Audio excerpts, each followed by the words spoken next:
What a crowd. How fun. It's great to be here in Lebanon. I appreciate it so much. You know, I don't know that it gets better than to be endorsed by the Live Free or Die governor. So give it up for your governor, Chris Sununu.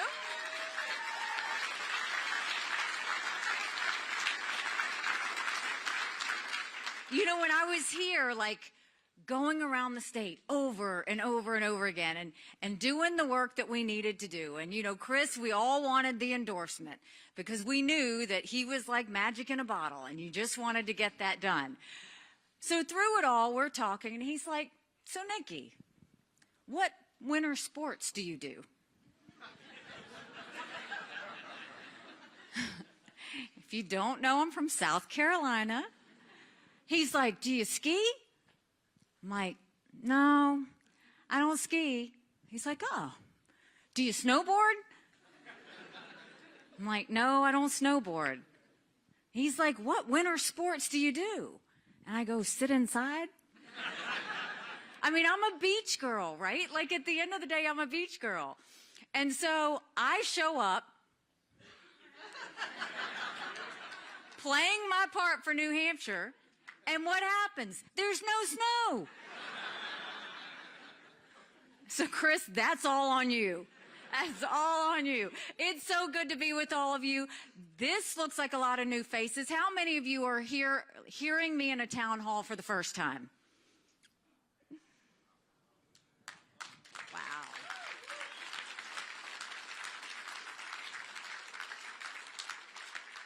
Where have y'all been? I'm really glad you took the time to come.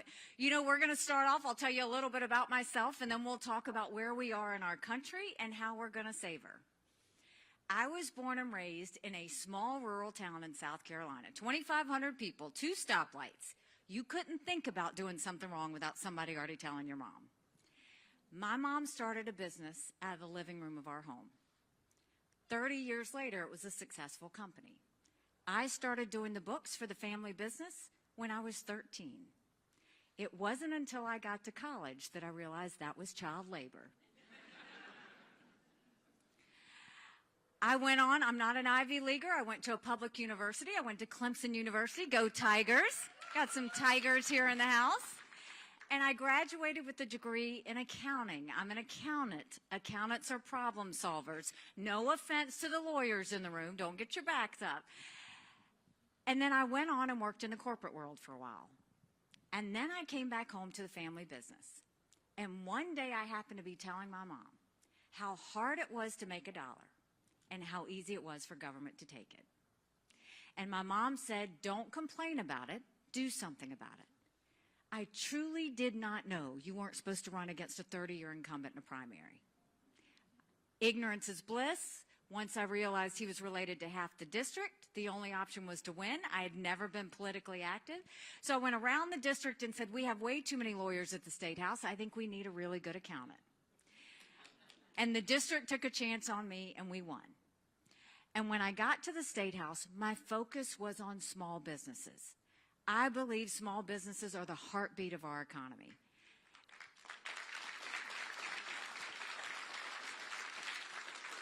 So I spent the next 3 or 4 years really working hard to fight for small businesses. And in South Carolina, when they would vote, most of their votes were on a voice vote. All in favor, say aye. All opposed, nay. The ayes have it. But one day the legislature pushed through a bill that would give legislators a pay raise. All in favor, say aye. All opposed, silence. The ayes have it, yet to this day you can't find anyone that says they voted themselves a pay raise. I was furious because we had a Republican House, a Republican Senate, and a Republican governor. And so I filed a bill that said anything important enough to be debated on the floor of the House or the Senate is important enough for the people to know how their legislators voted. And the Speaker of the House said, put the bill away. We don't need to have it. We will decide what the public needs to see and what they don't. Long story short, when I didn't put the bill away, when I went around the state letting them know what was happening with voice votes, they stripped me of everything. I lost all my seniority. They took me off my committee assignments. I could take the well, no one would hear me speak. I could sponsor a bill, no one would co-sponsor. So I ran for governor. And I'm proud to say one of the first bills we signed into law is now in South Carolina. Anything important enough to be debated on the floor of the House or the Senate requires a legislative vote on the record, and we took it a step further and we did it on every section of the budget. And I love music. You were listening to my playlist earlier. And so on the day of the bill signing, we blasted throughout the State House, Pat Benatar's Hit Me With Your Best Shot. When I became governor, South Carolina was hurting.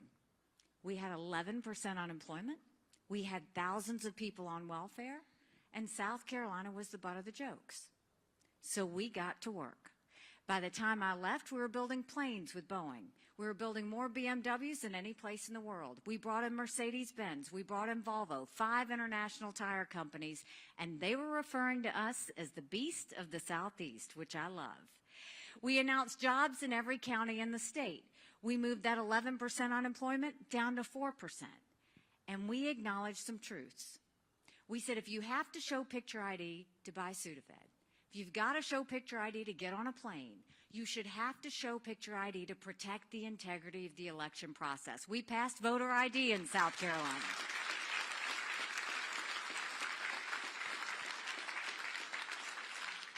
We passed one of the toughest illegal immigration laws in the country.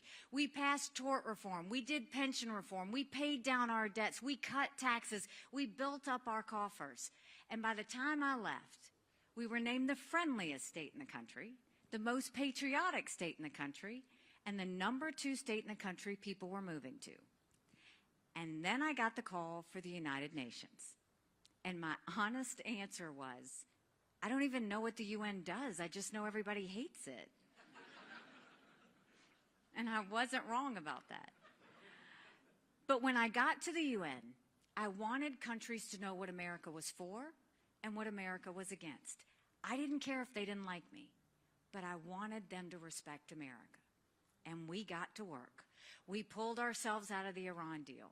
We moved the embassy from Tel Aviv to Jerusalem. We got ourselves out of the farce that was the Human Rights Council. We acknowledged the fact that they were not being honest by putting mandates on America and not on China and India, and we pulled ourselves out of the Paris Climate Agreement. We stopped taxpayer money going to the Palestinian Refugee Organization. There were so many things that we did. The biggest being we pushed China to pass the largest set of sanctions against North Korea in a generation that got them to stop testing ballistic missiles. But the most important thing that we did was we took the kick me sign off of our backs, and America was respected again at the UN. Now I'm running for president, and I don't need to tell you how bad things are. You don't have to turn on the TV to see it. You feel it when you go to the grocery store. You feel it at the gas station. You feel it when you make your mortgage payment, your insurance payment, all the things that we have to pay for. They've all gone up. And I would love to tell you that Biden did that to us. And he has sent us down this roller coaster of socialism that's dangerous, that we have to stop. But I've always spoken in hard truths, and I'm going to do that with you tonight. Our Republicans did that to us too. You go back and look at that $2.2 trillion COVID stimulus bill that they passed with no accountability, that expanded welfare, that has now left us with 80 million Americans on Medicaid, 42 million Americans on food stamps. That's a third of our country. And did Republicans try and make that right? Nope. They doubled down and opened up earmarks and pet projects for the first time in 10 years, passing through 7,000 of them last December. Want to know how they spent your money? $30 million on an honors college in Vermont, $10 million to tear down a hotel in Alaska, $7.5 million on a courthouse in Colorado, and the list goes on. In the 2024 appropriations budget, Republicans put in $7.4 billion worth of pet projects and earmarks. Democrats put in $2.8 billion. Now you tell me who the big spenders are. all while 1 in 6 American families can't pay their utility bill. 60% of Americans are living paycheck to paycheck. 50% of American families can't afford diapers. The homeless situation has gone up 12%. We have over 650,000 Americans who are homeless. Social Security will go bankrupt in 10 years. Medicare will go bankrupt in 8. $34 trillion in debt. Then you look at our education system. Everybody wants to blame COVID for education. We had a problem with education before COVID. Do you know right now in America, only 31% of 8th graders in our country are proficient in reading? 31%. Only 27% of 8th graders in our country are proficient in math. If we don't do something and do it quickly, we're going to be in a world of hurt 10 years from now. And then when it comes to the border, I've truly run out of things to say. It is a complete dereliction of duty. The images are unbelievable. And I've been to the border, and I didn't pull a Kamala, go and come back. I went 400 miles down that border. You're not ready for what I saw. Mounds of clothes, mounds of shoes, paraphernalia, rape areas that the women and girls have to walk through. When you get up in the morning, you get your coffee and you watch the news. When these ranchers get up in the morning, they get their coffee and they go see if anybody died crossing the fence. They pick up whatever little kids were left behind and they turn them over to Border Patrol. I spoke to multiple sheriffs. They said before 7 a.m. they round up whatever illegal immigrants they can find. They turn them over to Border Patrol. Border Patrol documents them and releases them until their court date years from now.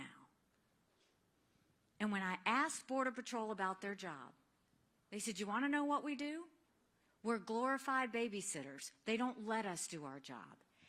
8 million illegal immigrants have come to that border. 250,000 just in November. November alone, 17 members on the terrorist watch list. We've had enough fentanyl cross that border last year that would kill every single American. Number 1 cause of death for adults 18 to 45, fentanyl. And don't think for a second China doesn't know what they're doing when they send it over. And then my parents always told me, you take care of those who take care of you. I'm going to ask you if we're taking care of those who take care of us. Right now in America, over 35,000 veterans are homeless. 1 in 3 suffers from PTSD or thoughts of suicide. We lose 22 heroes a day to suicide. If a veteran needs a doctor's appointment at the VA, on average, takes 29 days. Why 29 days? Because on the 30th day, they can go to the doctor or hospital of their choice. So midway through the 29 days, they get a call to reschedule. And the clock starts all over again. It's shameful how we treat our veterans. And then if you look at D.C., you see Congress. What have they done for you lately? Nothing, right? Congress has one job. Their job is to make sure that they put a budget out on time. Do you know Congress has only put a budget out on time 4 times in 40 years? 4 times in 40 years. You know what I think we need to do about that? No budget, no pay. It's that simple.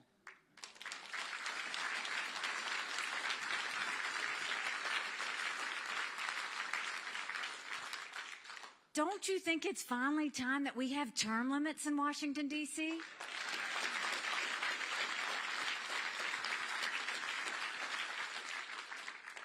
Don't you think we need to have mental competency tests for anyone over the age of 75?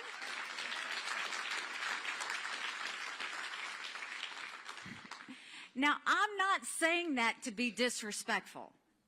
We all know 75-year-olds that can run circles around us.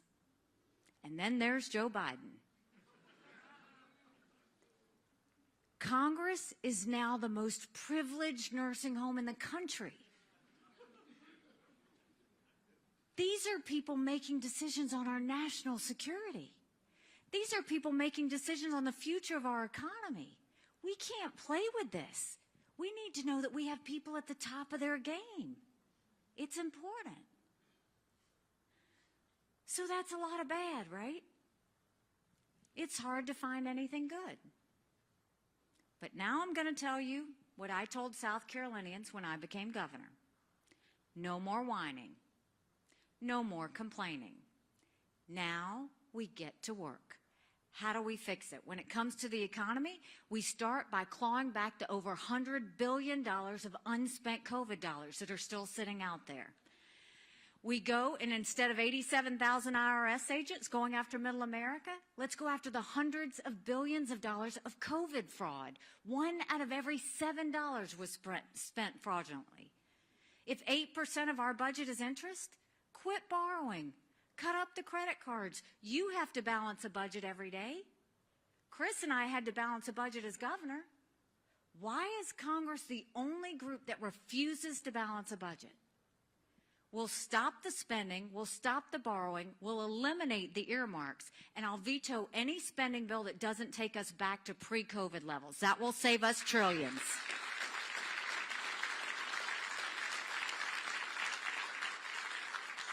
Then we're going to take as many federal programs as we can and send them down to the states. That will reduce the size of the federal government and empower people on the ground. We need to focus on how we can start becoming more efficient. Do you know right now, 70% of federal employees are still working from home 3 years after COVID? Do you know 75% of most of our agencies are still sitting empty? We're paying for that. We got to put a stop to all of that. And then we need to focus on the middle class. Right now in America, the rich are getting richer and the poor are getting poorer, and the middle class is going away. That's why I want to eliminate the federal gas and diesel tax in this country. I want to cut taxes on the middle class and simplify those brackets. And then we want to make the small business tax cuts permanent. They made them temporary. They made the corporate tax cuts permanent. Let's make the small business tax cuts permanent. That's how you're really starting to get the engine back in the economy again. We'll bring some fiscal sanity back to our economy.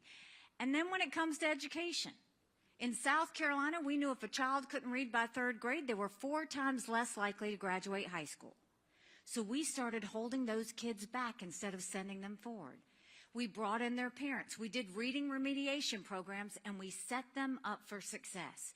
We've got to do that all over our country. We have got to get our kids reading again. It's too important.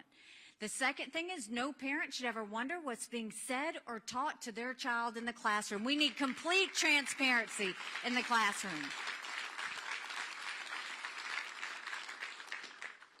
As parents, we have one job, and that's to make sure that we do right by our kids. That's why every parent should be able to decide which school their child goes to or which mode of education they should have. Every child deserves a good education, regardless of where they're born and raised. We have to stop mandating kids going to schools based on a zip code and do it based on what their parents know is best. And then let's build things in America again. Let's put vocational classes back into our high schools.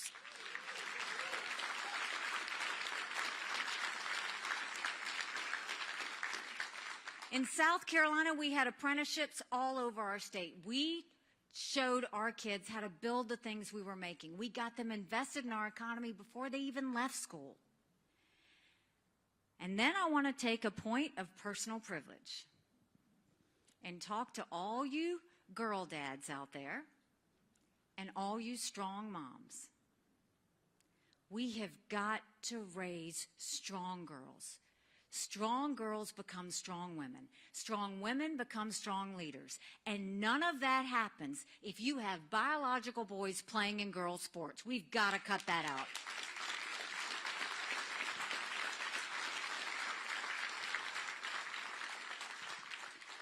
And when it comes to our border, we will do what I did in South Carolina, and we'll take it national. We will do a national E-Verify program and require all businesses to prove that the people they hire are in this country legally.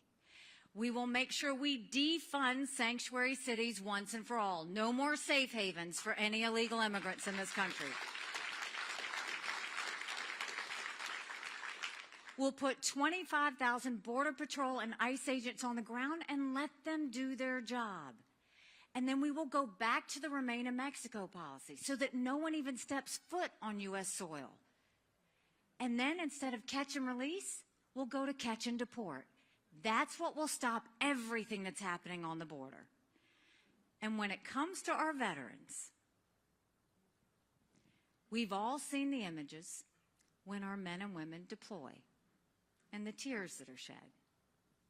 And then we see the images when, God willing, they come back home to us safely and the prayers that are answered. I'm the wife of a combat veteran. My husband deployed to Afghanistan. And when he came back home to us, that was a lot of prayers answered. But that was the easy part. The hard part's when we got home. Michael couldn't hear loud noises. He couldn't be in crowds. Life had passed him by for the year that he was gone, and the transition was tough. We can't just love our men and women when they're gone. We got to love them when they come back home, too. And the way you do that is let's focus on the transition. You don't just do 2 weeks and say you're done. You take care of them for the rest of their lives. Let them go to the doctor or hospital of their choice. They've earned that right. And I think the best way to deal with veterans' health care, I think every member of Congress should have to get their health care from the VA, and you watch how fast that gets fixed.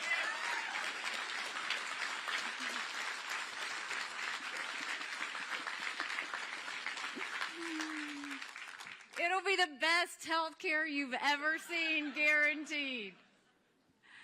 And then there were two things when I was at the United Nations that the Russians, Chinese, and Iranians never wanted us to have.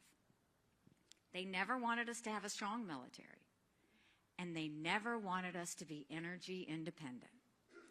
We won't be energy independent. We will be energy dominant. We will focus on how to turn our energy sector into an economic powerhouse. We'll get the EPA out of the way. Right now, they care more about sagebrush lizards than whether we can afford our power bill. We'll speed up the permitting. We'll do the Keystone Pipeline. We'll export as much liquefied natural gas as we can. We'll do an all-of-the-above energy situation so that we are never going hat in hand to Saudi Arabia, and we're not getting dirty oil from Iran and Venezuela. That's what will empower us again. So those are the domestic issues. Now let's talk about national security. The world is on fire, literally. We've got a war in Europe. We've got a war in the Middle East. We've got North Korea, who just tested an intercontinental ballistic missile capable of hitting the United States. We've got China on the march. But make no mistake, none of that would have happened had we not had that debacle in Afghanistan. The idea that my husband and his military brothers and sisters who served there had to watch us leave Bagram Air Force Base in the middle of the night without telling our allies who stood shoulder to shoulder with us for decades because we asked them to be there. Think about what that told our friends. More importantly, think about what that said to our enemies. And now you have Congress asking you, do we support Ukraine or do we support Israel? Do we support Israel or do we secure the border?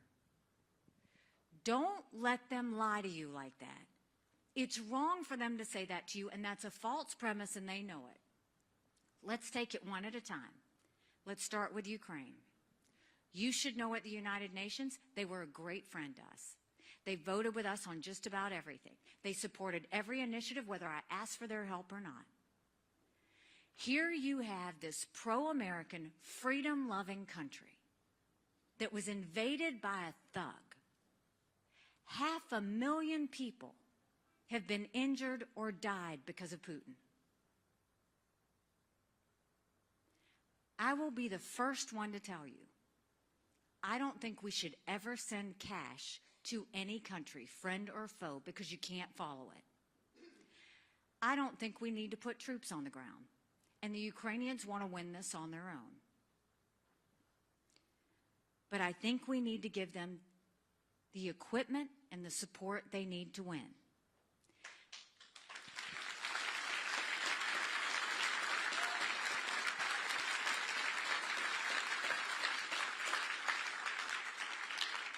Now, if any of you ask the question, why should we care about Ukraine?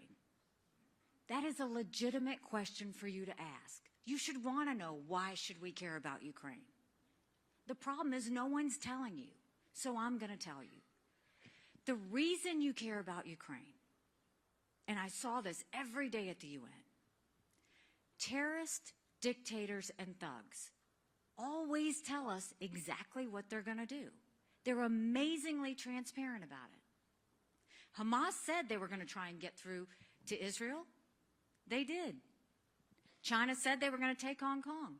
Happened during COVID. Russia said they were going to invade Ukraine. We watched it. China says Taiwan is next. We better believe them. Russia said once they take Ukraine, Poland and the Baltics are next. Those are NATO countries. That puts America at war.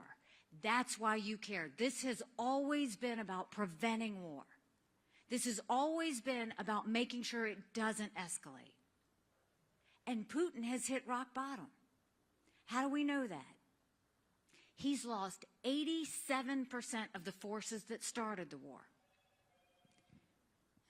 That was almost interesting. They've raised the draft age in Russia to 65. Told you, everybody always looks around when I say that.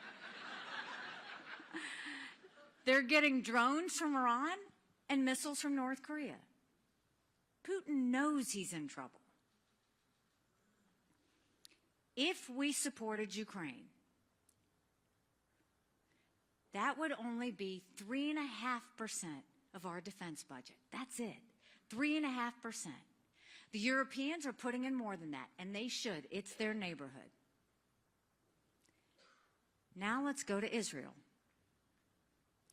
I'm haunted by what happened on October 7th. And the reason I'm haunted is because 5 years ago, I gave a speech at the UN to the entire world and told them that we knew there were maps. And these maps were held by Hamas. And it showed if they could break through the barrier, it was how they were going to kill as many Jews as fast as they could. And it happened. For any of you asking, why should we care about Israel?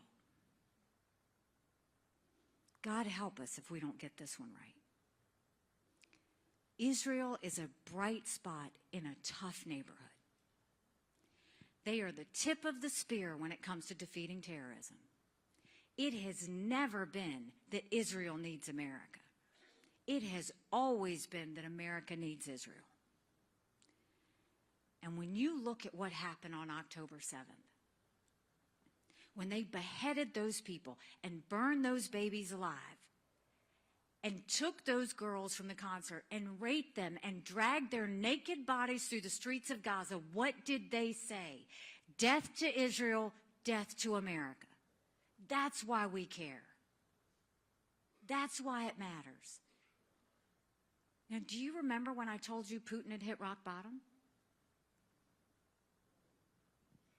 That horrific day of October 7th is Putin's birthday. Who's the happiest man in the world right now? Putin. Why? Because the U.S. and the West took all our eyes on Ukraine, and what did we do? We shifted it to Israel. When October 7th happened, did Putin go to Israel? Did he call Netanyahu? No. Took him 10 days to call. You know who he did call? Hamas. Invited them over. They came within a couple of days. They held hands and talked about what good friends they were. See that for what it is. So if we supported Ukraine and we supported Israel, that's only 5% of our defense budget. Securing our border is priority number one, without question. America right now is acting like it's September 10th, and we better remember what September 12th felt like. It only takes one person to cause a 9/11 moment. Securing our borders, southern and northern. If we were to support Ukraine, support Israel, and secure our border, that's less than 20% of Biden's green subsidies. So don't let them tell you you have to choose. They have to choose national security. They have to choose preventing war. They have to choose protecting Americans. That's why all of this matters. And remember, prior to the Olympics, prior to Russia invading Ukraine, China and Russia held hands in front of the world and named themselves unlimited partners. The number one national security threat we face today is China. China's been preparing war with us for years, and that's not an exaggeration. They're already here. They've already infiltrated our country. They bought 400,000 acres of U.S. soil, most recently near Grand Forks Air Force Base, where our most sensitive drone technology is. They've put millions of dollars into our universities, stealing our research, spreading Chinese propaganda. They have technology that builds up their military and threatens America, yet the Biden administration approved 70% of it last year. The Trump administration approved even more than that. Everybody got upset about this Chinese spy balloon, right? Rightfully so. What about the fact that 90% of our law enforcement drones are Chinese? Think of all the mini surveillance that's happening. We've got Chinese police stations in our country. We've got a Chinese spy base going up off our shores in Cuba. We can never let Chinese military get there. We've lost more Americans to fentanyl than the Iraq, Afghanistan, and Vietnam wars combined. We lost 75,000 Americans last year alone. And China's building up their military at a scary pace. They now have 500 nuclear warheads. That's 100 more than they had last year. They have the largest naval fleet in the world. They have 370 ships. They'll have 400 ships in 2 years. We won't even have 350 ships in 2 decades. They're doing artificial intelligence. They're doing cyber. They're doing space. They're developing hypersonic missiles. We've barely gotten started. And now China's the lead developer of neurostrike weapons. Weapons engineered to change the brain activity of military commanders and segments of the population. That's who we're dealing with. So don't let Biden and Yellen tell you China's a competitor. I dealt with them every single day at the United Nations. They never saw us as a competitor. China always saw us as an enemy. We've got to start looking at them the way they look at us. So how do we take on China? The first thing we do, stop selling any U.S. soil to them and take back the land they've already purchased. Secondly, let's go to our universities and say you either take foreign money or you take American money, but the days of taking both are over. And we get that foreign intrusion out of our universities.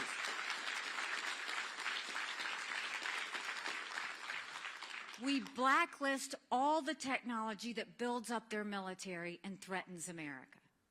We go and close up these spy stations, and we go to China and say, we're going to end all normal trade relations with you until you stop murdering Americans with fentanyl. You watch how fast they move because they need our economy.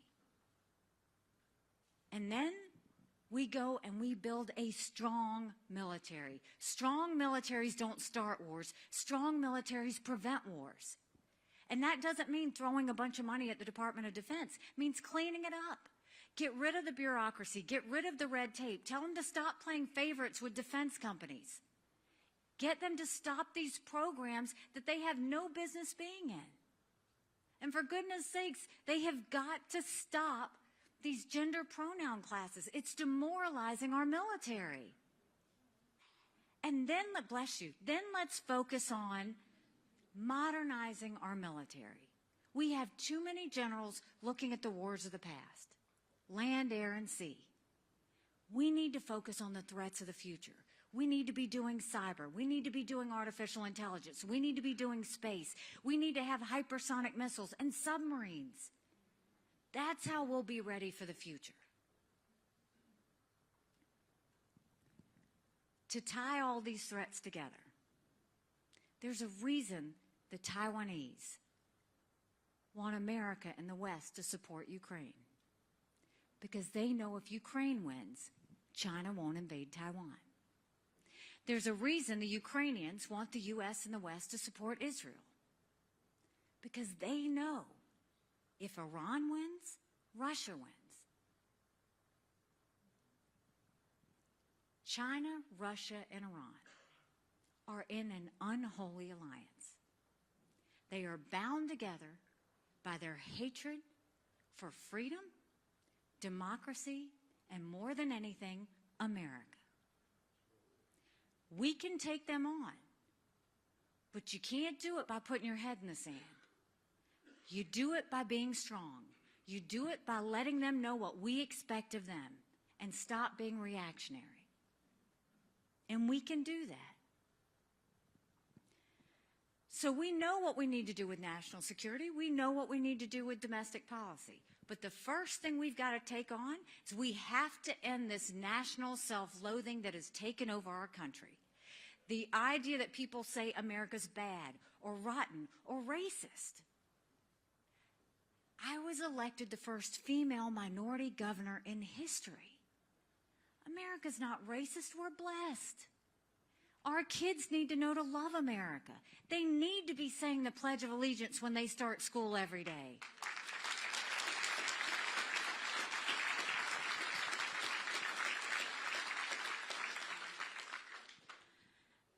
Six months ago, I dropped my husband Michael off at 4 a.m. for another year-long deployment. And I watched him and 230 soldiers pick up their 2 duffel bags of belongings to go to a country they'd never been, all in the name of protecting America. They're willing to sacrifice their lives and their families because they still believe in this amazing experiment that is America. So if they're willing to sacrifice for us there, shouldn't we be willing to fight for America here? Because we have a country to save. But in order to do that, we've got to acknowledge some hard truths. Republicans have lost the last 7 out of 8 popular votes for president. That is nothing to be proud of. We should want to win the majority of Americans.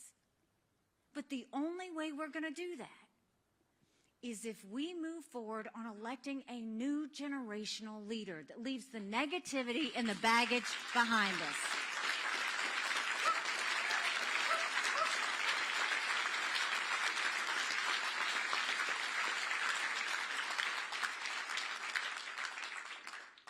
I'll tell you another hard truth. I think President Trump was the right president at the right time.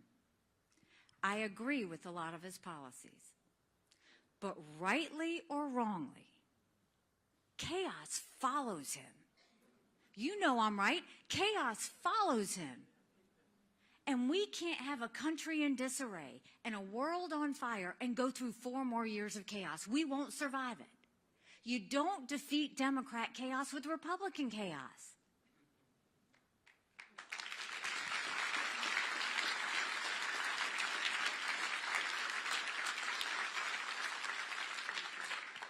You know, now is the time you see polls come out, and they're showing a lot of polls head-to-head with Biden. And Trump, on any given day, is about even. It's going to be another nail-biter. On a good day, he'll be up by 2 points. Wall Street Journal showed him up by 4. That's the margin of error. I'm in every one of those general election polls. And in those polls, head-to-head, I defeat Biden by double digits. Wall Street Journal by 17 points.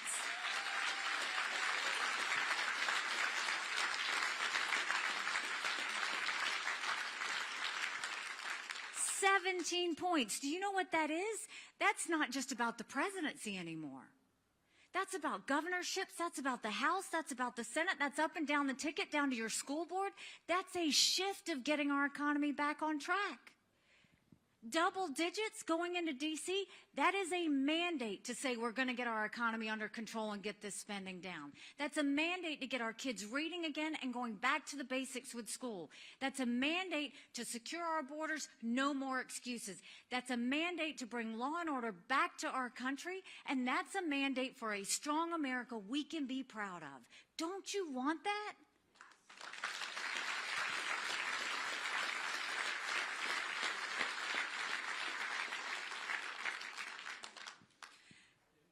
Now, I have noticed President Trump's given me a little bit of attention. And I also noticed he's got some commercials on TV. And he literally just threw a temper tantrum today in some sort of press release he sent out. In everything he has said, everything, every bit of it is a lie. I never passed a gas tax in South Carolina. I never increased taxes in South Carolina, ever. We cut taxes. When they talk about the gas tax, my Chamber of Commerce and all my big companies and my trucking group wanted me to raise gas taxes because they wanted it for infrastructure. And I killed it every single time. And finally, after a few years, they said, again, they wanted to raise the gas tax. Well, I was trying to reduce the income tax. So I said, if you want to raise the gas tax, then you have to reduce the income tax by 5 times that amount. They didn't want to do it, so we didn't get a gas tax. I will never work on increasing taxes because government has too much of our money as it is. You focus on how they spend it. You don't go and get more money to add to it.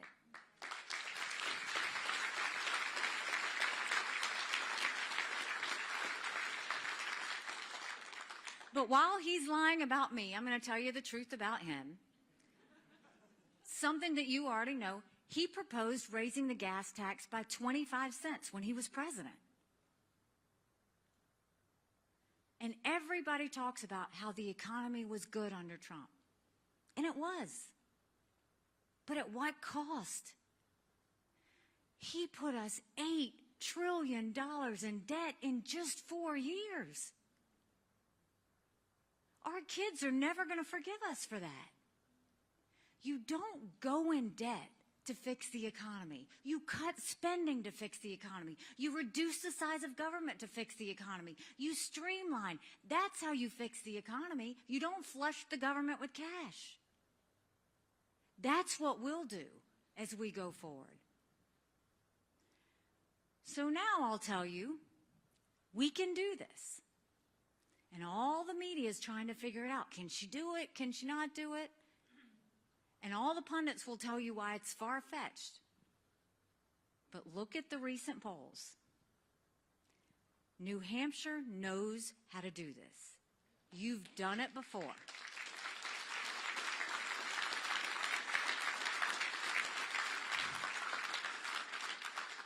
The Granite State has put political pundits to shame so many times. And we're going to do it again. And we can do it. But in order to do it, it's going to take a lot of courage. Courage from every single person in this room. Courage for me to run. And courage for every one of you to remember, don't complain about what happens in a general election if you don't play in this primary. It matters. When I announced, someone asked me why I was running. I said, my parents came here 50 years ago to an America that was strong and proud and full of opportunities. I want them to know that country again. I'm doing this for my husband, Michael, and his military brothers and sisters. They need to know their sacrifice matters. They need to know that we love our country. I'm doing this for my daughter who just got married, and I saw how hard it was for her and her husband to buy a home. The average homeowner is now 49 years old. 49 years old. The American dream's getting further away. And I'm doing this for my son, who's a senior in college, and I am tired of watching him write papers of things he doesn't believe in just to get an A. That's not us. That's not America.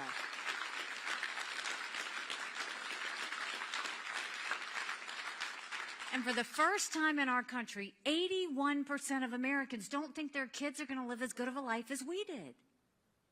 We can't be okay with that. I'm not okay with that. We do have a country to save.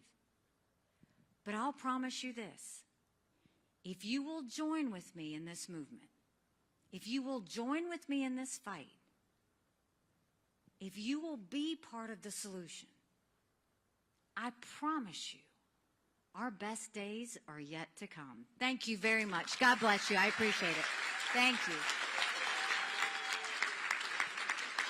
Thank you so much. Thank you. Thank you all very much. That's so nice. Thank you. Thank you.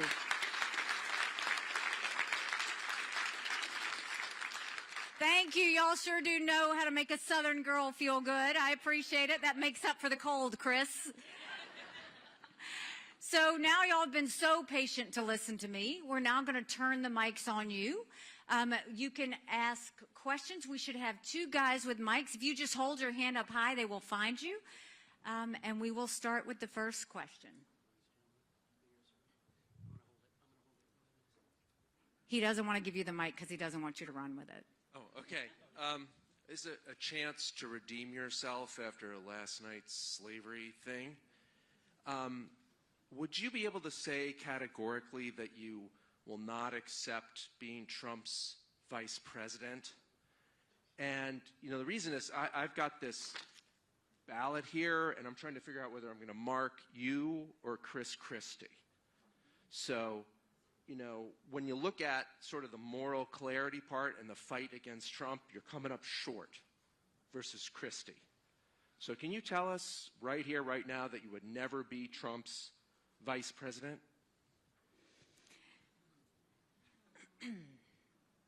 You know, it's interesting. I've been doing this for 10 months now. And what I've found is anti-Trumpers don't think I hate Trump enough. And pro-Trumpers don't think I love Trump enough. And the honest answer is, I tell the truth. It is not personal for me with Trump. I actually think that's the problem with politics today, is it's too personal.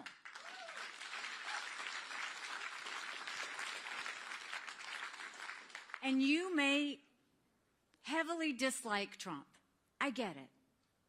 And Chris is obsessed with his dislike for Trump. And Chris is a friend of mine. But if you go in with that kind of obsession, you're not going in with the clarity of moving our country forward.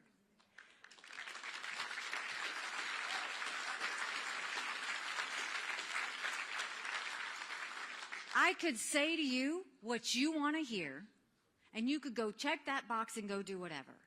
But I'm going to continue to tell you my truth, and the truth that I have always told the truth, even when I was in the administration. President Trump and I worked well together. Why? because I told him the truth.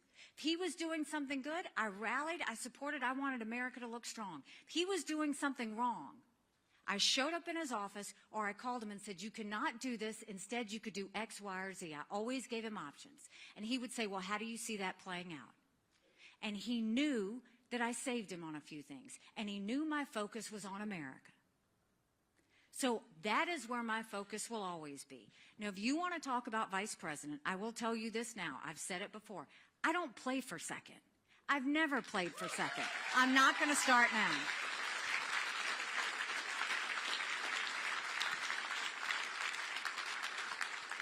But if you want to know who my short VP list is, I'll let you know when I have it. Yes, sir. Yeah, hi. I'm Doug. I'm a Republican voter here in Lebanon. Really glad to see you here. But I'm really asking a question as a volunteer leader with a group called Braver Angels. And this nastiness where we can't, because someone doesn't agree with our politics, they have to be evil, whether they're Democrats, no matter what party, in this incredible division that we're facing. And shouldn't we all be treating each other with dignity and respect, no matter what our politics?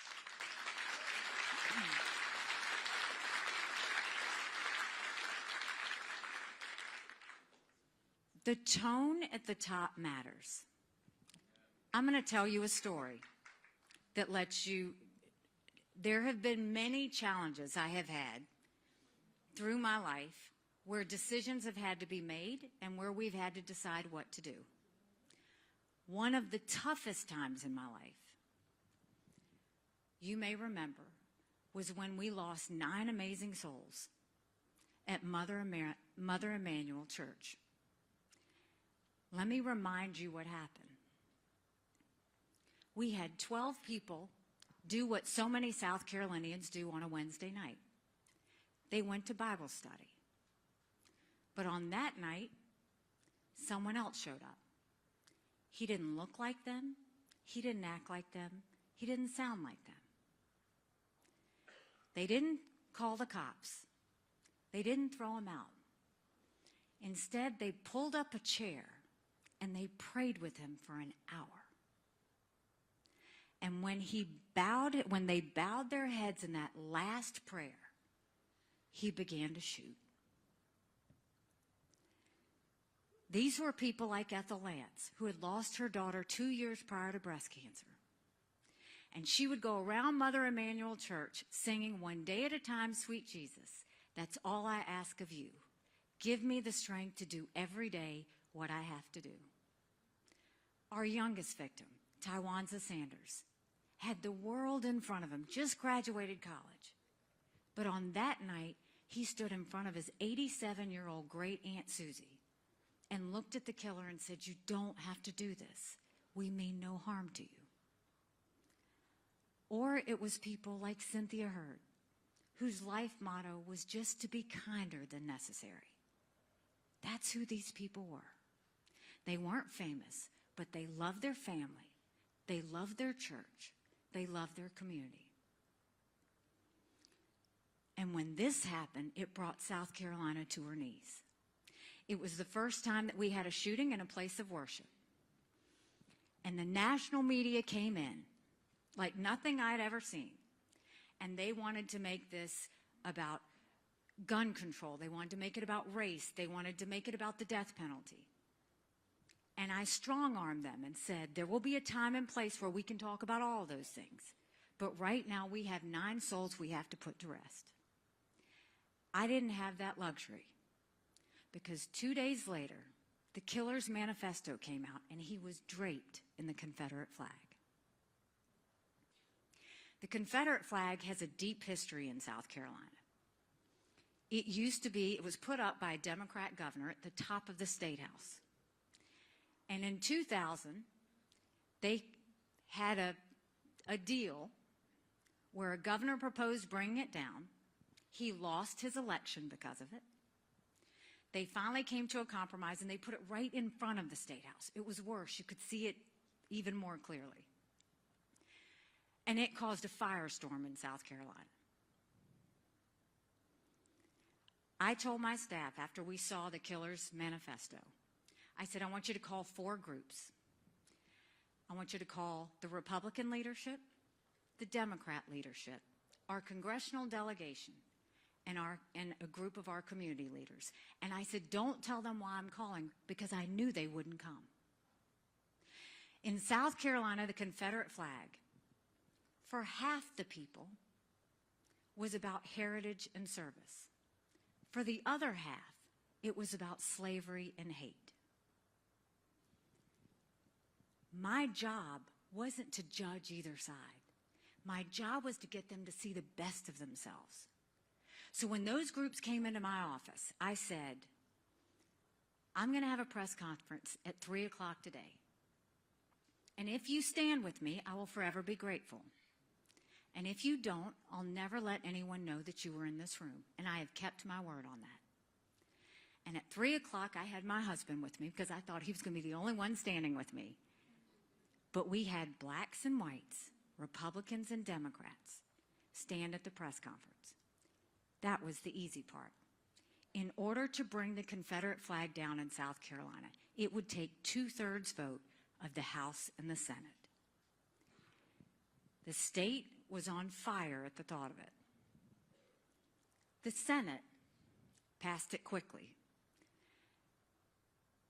One of the senators, he was supposed to be in Columbia that day, was the pastor of the church. And I called him the night of the shooting. And I said, Senator, I heard about what happened. I'm so sorry. I said, I will be there first thing in the morning. Anything your families need, I will be there. And it haunts me to this day because he wasn't in Columbia where he was supposed to be. He was at the church. And the thought of that phone ringing in his pocket will haunt me for the rest of my life. So the Senate passed it very quickly because one of their brothers died. The House was a different story. Speaker of the House said, I don't think I can get it done. I said, you have to get it done. Go back and get it done. He comes back to me and he says, okay, we can do it. But they want to put a different type of flag up there. It's still related to the Confederacy. I said, nope, not going to do it. He goes back, comes back and says, okay, I got it done. They're going to bring the flag down. And I said, that's great. How fast can we do it? Let's go. And he said, well, there's just one little condition. No big deal. They just want to leave the flagpole up.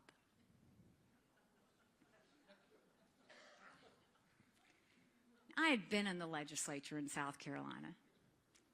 If you can survive politics in South Carolina, you can survive anything. It's a blood sport there. I knew what that meant. That meant that when everybody left, flag was going right back up. So I said, no flag, no pole. He said, but Governor, you could declare a win. Everybody would see that you brought the flag down. I said, but that means another governor would have to deal with this. I don't want anybody else to have to deal with this situation. Go back and tell him. He said, I can't. I can't get the votes. I can't get it done.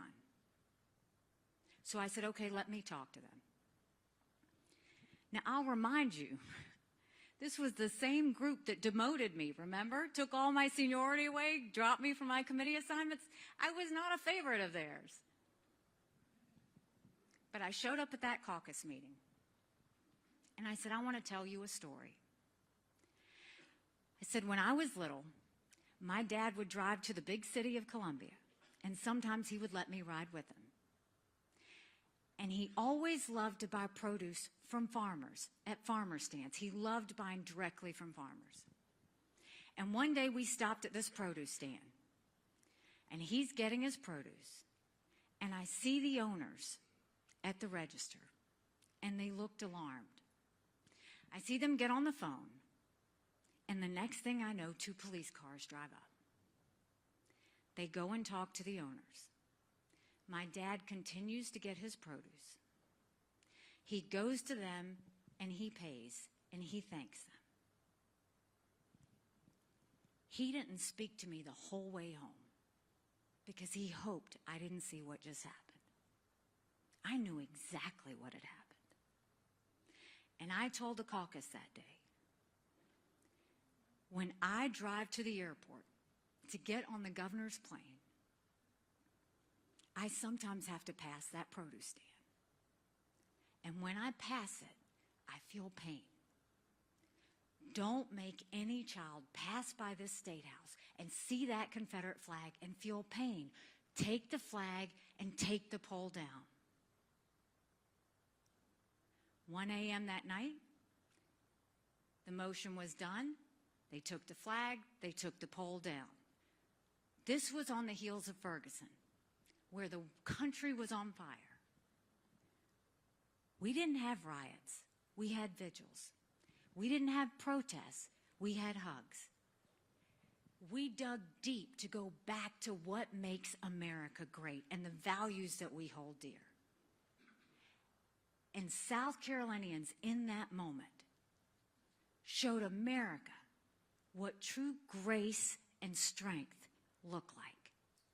That's the tone at the top. When you can do something that doesn't judge people, but brings out the best in people, that's what we want to be in America again. That's how you do it. That's how you get rid of the division. That's how you get rid of the hatred. Stop deciding who's good or who's bad or who's right and who's wrong, and start saying we're Americans and let's carry us forward.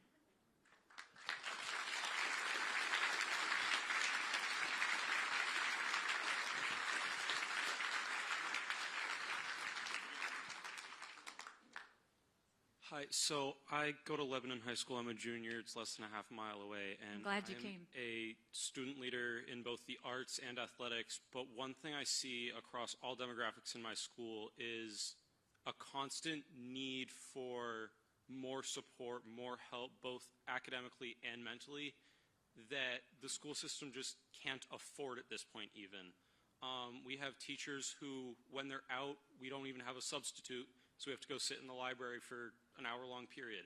What will you do to provide that support for students so they can get that adequate education that they need to be a functioning member of society?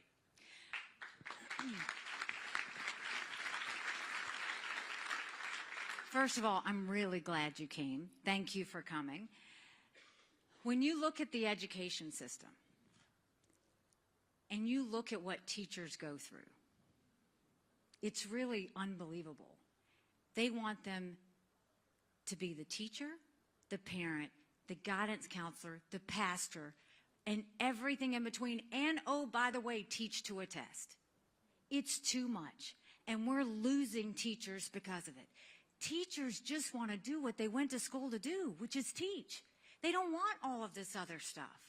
And that's why when I said we're going to take those federal programs and send it down to the states, when you do that, you don't have bureaucrats spending money. You're sending that down for the support that you need academically. Now, from a mental health standpoint, America has to deal with the cancer that is mental health. 1 in 3 individuals have a mental health issue. But if treated, they can live a perfectly normal life. The problem is, right now, we don't have enough mental health therapists. We don't have enough mental health treatment centers. And if you don't get help at a mental health treatment center, you can fall into addiction. And we don't have enough addiction centers. And if you're that lucky to get one of those 3 things, insurance doesn't cover any of it. We have got to focus, because your generation, I'm worried about more than anything. There's more stress, anxiety, and depression in that crowd than we've seen in a long time.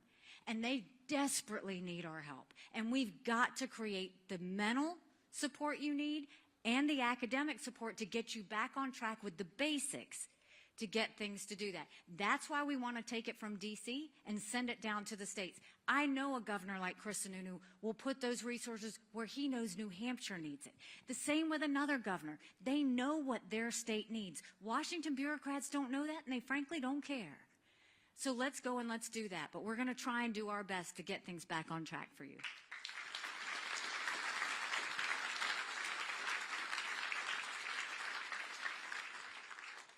Where am I looking? Here or here? Here. Yes, sir. Hi, Nikki. My name's Brian. I live in Plainfield. I just retired last August, and I'm going to go back to one of the things that you said at the beginning, that Medicare would be broke in 8 years. That will be, God willing, and everyone here, your second term, if that should happen. What will you have done in your first term to make sure of the solvency of Medicare and Social Security? Acknowledge that there is a problem now and not wait. That's the first thing. If you know that Social Security is going bankrupt in 10 years and Medicare is going bankrupt in 8, do you know every other candidate in this race has said they refuse to deal with it?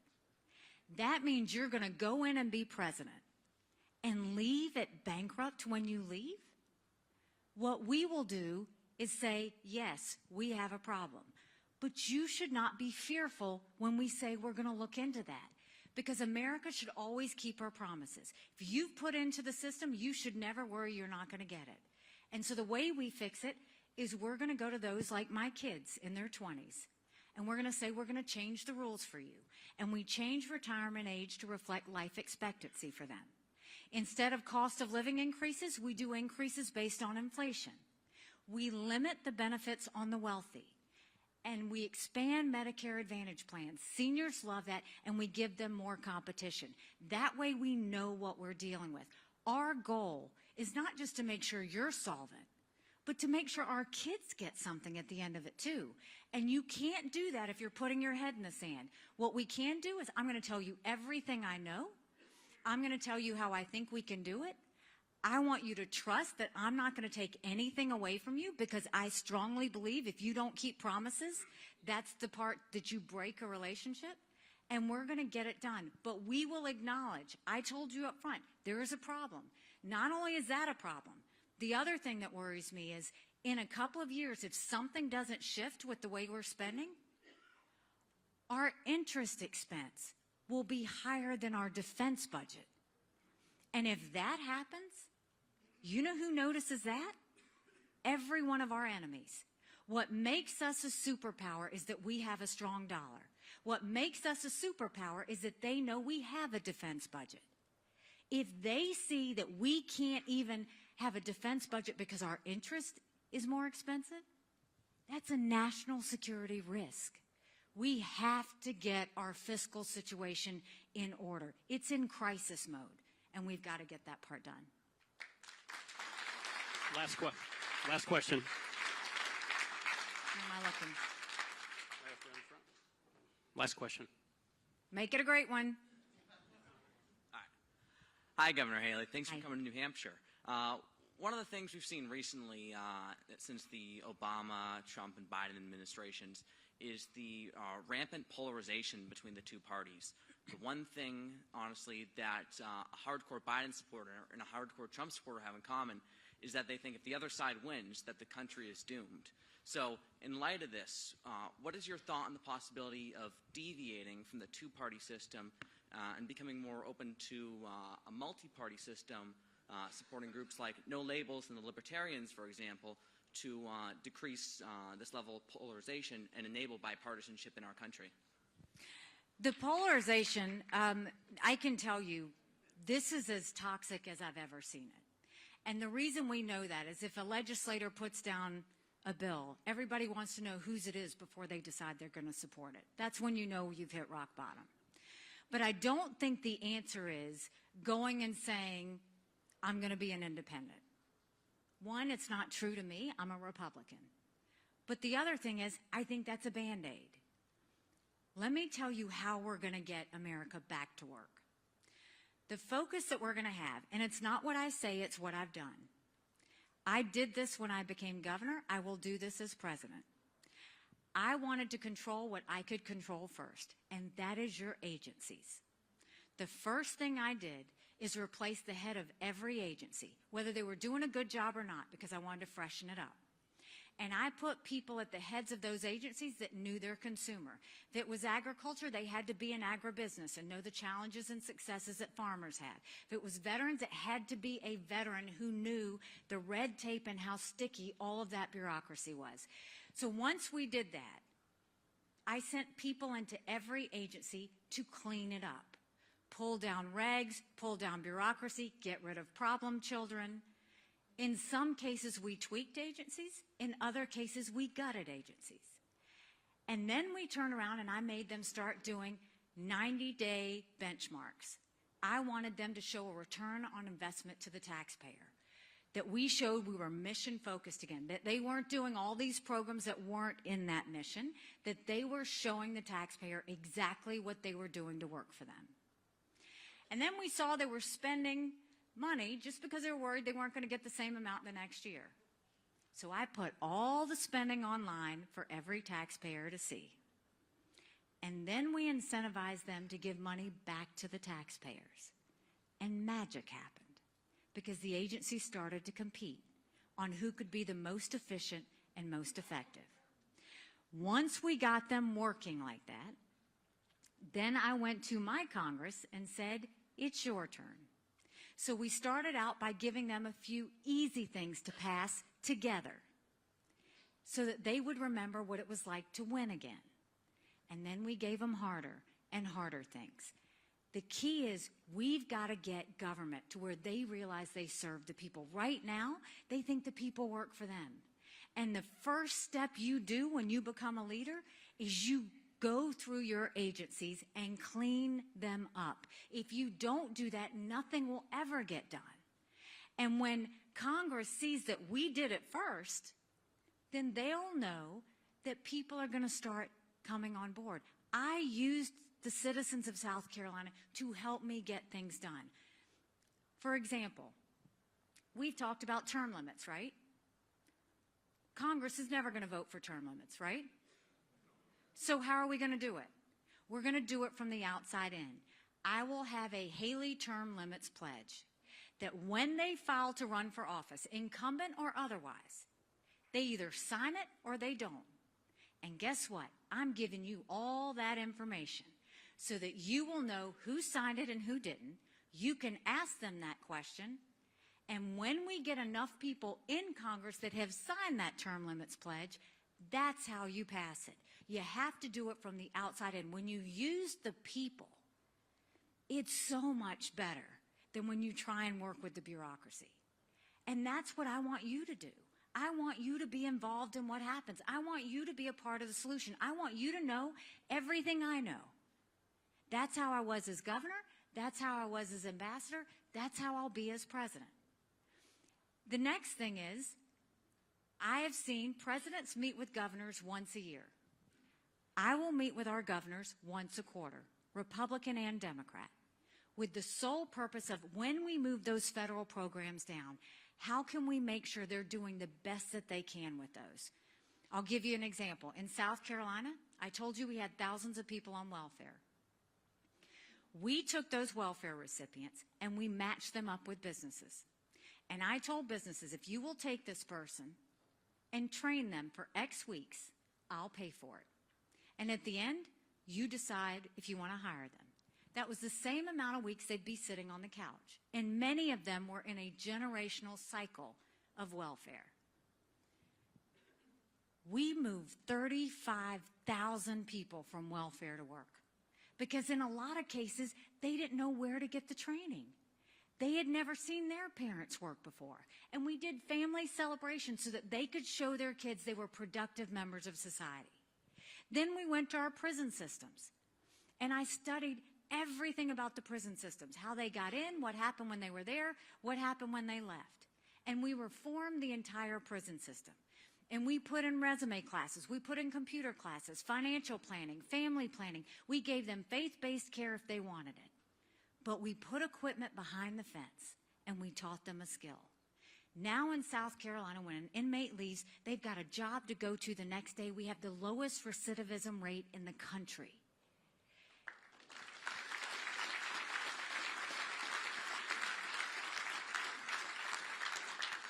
When you lift up the least of these, that's when magic happens, because everybody has value to give. Everybody needs to know that they matter. And the best way to show them that they matter is to connect the dots for them so that they don't have to. Y'all have been incredibly patient. I want to thank you for taking time to sit with me today. Thank you. Oh, thank you.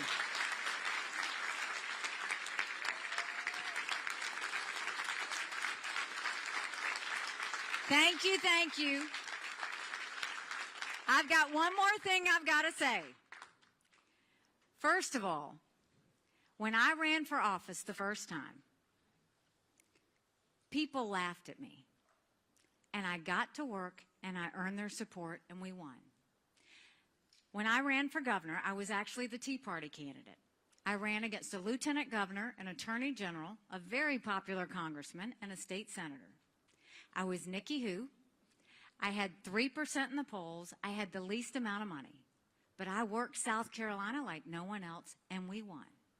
When I got to the United Nations, they said I didn't have enough experience. And I got to work and took the kick me sign off of our backs. I have been underestimated in everything I've ever done.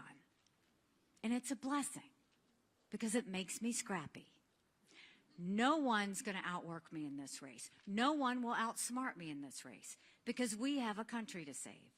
So if you like what I had to say today, go tell 10 people.